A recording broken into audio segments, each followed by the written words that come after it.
Good day, everybody. We have a beautiful day here in March. Cows are all content. Got the cows in this pasture right now. Well, cows and heifers actually. In this little pasture right here, we've had them in here just a little bit longer than we like. We're actually, some of them, the heifers that I just bought, they're actually, several of them are having calves sooner than when I put the bull on them. So we're actually calving a lot. So I haven't actually, I've left them in here a little bit longer than I normally would like to have. But they do still have food. I just usually like to keep them on the move, just to keep them ahead of their parasites on the ground and just things like that. But anyway, we did get a new calf today, a beautiful little heifer calf. I'm excited about that. We have to move across the road there. Our next move will be across the road over there, because that's going to be the best grass right now ahead of them. But I kind of don't want to do that with the new calf, so we're probably going to go ahead and leave them in here another day, let that calf get another day of age, get a day on it before I start trying to move all of these cows. Because if I try to move them all right now across the road, first they got to go across that creek and everything. That one little calf's liable to get left behind without any help. It's not really something I want to do. So on something like that, I usually just go ahead and give them another day, especially if we got the winter, the fall or winter. You know, we're still in winter. We're not quite, it's March 6th today, so we're not quite to spring yet. It feels like spring already, but we're technically not in spring. But anyway, so like sometimes if I'm in a scenario like that, find myself in a place like that, then I'll just go ahead and feed them a bale of hay if they need it. And in this case, they don't need it. They're doing just fine. They look good, and they'll be fine out here in this pasture for another day. This is the pasture below these chicken houses the landowner owns. This is a very difficult pasture to do anything with. It's right below these chicken houses, so it's really hard to get into. And then we've got a pipeline that actually goes through this creek. And then on both sides of the creek, because of the pipeline, it's really, really nasty and muddy. So you can't really do a whole lot with it. The pipeline won't let you do anything as far as getting through there and everything. You try to bring a bush hog through it, all year long, it is continually muddy. So you can't even get anybody. I had a guy come out here one time to bush hog. And he had I think it was I don't remember what the tractor was. It was probably 100, I don't know, maybe 150 horse or something. It was a pretty decent sized tractor. It wasn't just a little old tractor. And he actually buried it up out here trying to bush hog and had to quit.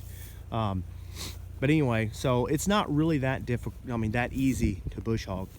So this is kind of not really a great spot to have calves.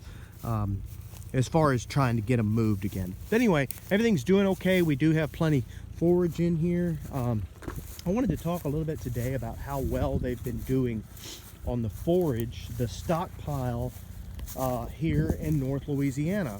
Because if all of you remember, I started talking last year and I was telling y'all that it was more experimental based for me, for the stockpiling, because everyone said you couldn't do it here. All the articles said you couldn't do it. So I just kind of wanted to tell y'all how my experience has been. Okay, February I fed one bale, okay, the whole month of February. And then this March I fed one bale. I probably could have got away with not feeding either one of those bales. They were just happened to be all of a sudden got real cold that night, so I just kind of gave it to him just to help him out. Okay, wasn't out of necessity. It was just to take care of my animals. Okay, but anyway, so that's 2 bales for those 2 months. Now normally I'm feeding all the way into March, sometimes into the middle of March, and everybody else right now around me, all the other farmers are still feeding hay. Okay. Now, also, I only fed a handful of bales in the month of November, okay? So December and January are the only months that I actually really was feeding hay, okay? So it's 2 months. A lot of people in this part of the country, they'll feed hay for 5 months, and in a good year, they might feed it for 4 months. Some years it can even be as close as 6 months, but usually it's about 5 months feeding when I talk to everyone else around here. And it has been for me in the past too, okay? But this year was 2 months. Now, we've had a pretty decent winter. It hasn't been a hard winter or anything, but still, it's pretty phenomenal to me thinking that I've got away with only feeding hay for 2 months. Now, I fed, it was basically a bale, it was a bale hay for 30 cows for every 2 days. And that was just for 2 months, okay? So I was actually feeding less hay during the months that I was feeding hay than everyone else was on the same stocking density, okay? And I really do contribute it to a lot of this stockpile that I did. I've seen them eat quite a bit of it. Now, I didn't do it the best way possible. I think if I did do it the best way possible, I would have seen even better results. I don't think I would have fed anything the month of November at all. I still didn't feed very much, okay? And I think I probably would have fed less in December, okay? Now, this is just all based on this year. Like I said, we all know as farmers, every year is different, okay? This was one of my worst pastures as far as stockpile goes. It was very, very overgrown, very woody grass, okay? So there's not a lot to it. The nutrition was mostly gone as soon as frost hit anyway, okay? I do think that if you don't let your plant come to the seed before the frost hits and your grass basically turns to hay, if it's before the seed, just like if you're getting ready to cut hay, that's the optimal stockpile. Personally, that's what I've learned this year, because I had a few pastures that they were like that.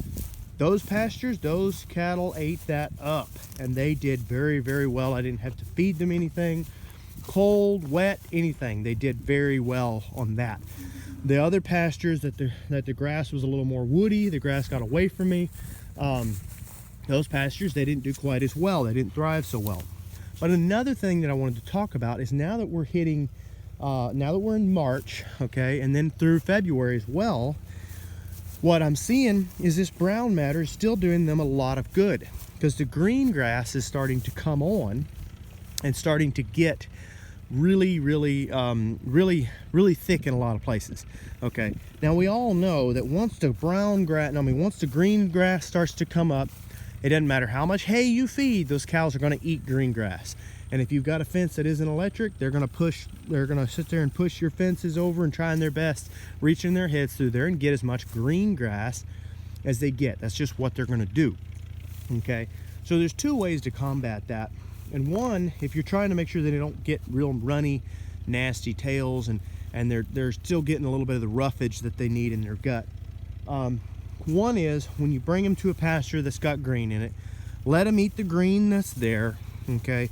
And then if you're really trying to make sure they get some of that brown matter, first of all, you can break it up, break your pasture up smaller with some temporary wire and stuff like that. But even if you don't do that, let them get in that pasture, eat the green a pretty good bit, and then feed them a bale of hay for a day or two. And that way they're still kind of sort of getting back and forth on the green and the brown. Now that's an alternative method. That's not my favorite method. My favorite method is actually this right here, and this brown matter that we've left behind. They have done so well on having this brown matter out here, because you can see them out there grazing. They're grazing the green. Now, of course, we're still in the winter months, so we're not growing a lot in a lot of places, so the green is still low, okay? And that's another thing I wanted to touch on in just a minute, you know, about letting your grass catch up at this time of year. But we'll touch on that in just a second. So right now, they're grazing the grass, grazing the green grass that's coming up, okay? But the brown matter is right there in front of them. It's mixed in with the green. And I don't know if you can see around that tree, it's more green than over here. Well, when I first let them in here, that was just as brown as the rest of that. Now, why is that? That's because they're eating all the brown and all the green. They're getting them both in together. Now, I have seen a dramatic difference in their tails. They are not really nasty looking. They're not really messy. We had one pasture just before this pasture it was that, well, it was that direction. You won't be able to see it, but it was just over the hill over there. We had them in that pasture. That pasture we actually had someone cut hay on last year. So there was no brown matter at all in that pasture because all the hay was cut off. So that pasture was full of thick, green, lush grass. I put them in there. Their tails started getting messy. They kind of started getting nasty. And then as soon as I moved them across here, and they're in here with this brown matter mixed in with the green, all of a sudden their tails clean up. There's still one or two of them that's got a little bit of dried mess on there, but there's no fresh mess on there. Their tails are cleaning up very, very nicely. They're actually starting to slick off too, which is usually they don't slick off quite this early. So that's a good sign to me. That's a sign of health in them. When the quicker they slick off. Okay. And so then when we move them across the road, on that side, there's actually quite a bit of brown matter mixed in with the green as well. So I'm really got high hopes to see them not getting too much of that green all at one time and really messing up their guts. Okay, they'll actually hold more weight, but they'll actually get more out of that green right there with that brown matter. Even if this brown matter doesn't have a lot to it, a lot of nutrition, they will still get more out of that green that's there. They'll absorb it better when they pick it and it's got green and brown in it, just like that. They're going to get more out of that green because of that brown matter that's there. Okay, so that's kind of another thing I wanted to talk about with the stockpiling here in the south.